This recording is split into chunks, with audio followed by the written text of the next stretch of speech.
അസ്സലാമു അലൈക്കും വറഹ്മത്തുള്ളാഹി. പ്രിയപ്പെട്ടവരെ, സൂറത്തു അൽ അഅറാഫ് 196 ആയത്തിൽ അഥവാ വിശുദ്ധ ഖുർആൻ 176 പേജിൽ ഇവിടെ ഈ പദം പല ആളുകൾക്കും വായിക്കാൻ അറിയില്ല.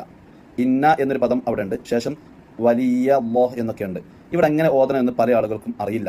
ഇവിടെ യഥാർത്ഥത്തിൽ ഓതേണ്ടത് ബിസ്മില്ലാഹിർ റഹ്മാനിർ റഹീം, ഇന്ന വലിയല്ലാഹുല്ലദീ നസ്സൽ, ഇന്ന വലിയല്ലാഹുല്ലദീ നസ്സൽ. വലിയ എന്നാണ് ഓതേണ്ടത്. അഥവാ രണ്ട് യാ ഉണ്ട്.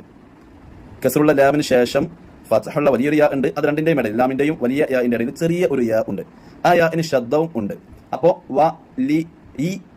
വലിയ അല്ലാഹ് എന്നാണ് ഓതേണ്ടത്. ഇതിന് അങ്ങനെ ഓതാൻ കാരണം, വിശുദ്ധ ഖുർആൻ നമുക്ക് രണ്ട് രൂപത്തിൽ ലഭിച്ചിട്ടുണ്ട്. ഓത്ത് മുഖേനയും ലഭിച്ചിട്ടുണ്ട്, എഴുത്ത് മുഖേനയും ലഭിച്ചിട്ടുണ്ട്.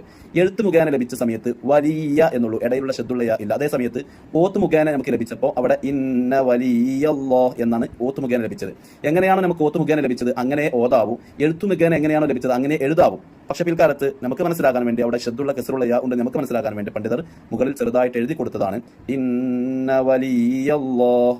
അവിടെ വലുതാക്കി എഴുതി കൊടുക്കാതിരിക്കാനുള്ള കാരണം വിശുദ്ധ ഖുർആനിൽ പെട്ടതാണെന്ന് വിചാരിക്കാതിരിക്കാൻ വേണ്ടി, എഴുത്തിൽ ഖുർആനിൽ പെട്ടതാണെന്ന് മനസ്സിലാക്കാതിരിക്കാൻ വേണ്ടിയാണ്. എഴുത്തിൽ അങ്ങനെ ഇല്ല. എഴുത്തിൽ വലിയ എന്നുള്ളൂ. ഓത്തിൽ രണ്ട് യാ ഉണ്ട്. ഒന്നാമത്തെ യാ കെസർ, ശ്രദ്ധയോട് കൂടെ കെസർ കൊടുത്തിട്ടാണ്. അപ്പൊ എങ്ങനെ ഓതാ ഇവിടെ ഇന്ന വലിയല്ലാഹുല്ലദീ നസ്സലൽ കിതാബ്.